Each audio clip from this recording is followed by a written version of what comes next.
Welcome to the Genius Factory. Enjoy the video. You start by confirming the phone is unlocked and has at least 20% battery. Low power can interrupt account removal. Next, make sure you know the exact Google account email so you remove the right one. Open Settings and scroll to Accounts or Users and Accounts now. This is where Android lists signed-in services. Once there, pause and verify you see a Google entry. If you signed into multiple profiles, identify the account by its email before you proceed to the next step. You tap the specific Google account entry to reveal sync and account settings. This is where removal is initiated. Then choose the menu or Remove Account button.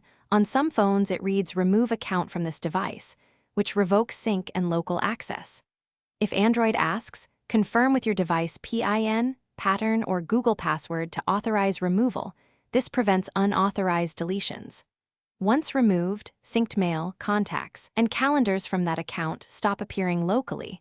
Though data remains in Google Cloud, you finish by restarting the phone to clear any lingering sync processes and ensure the account no longer appears.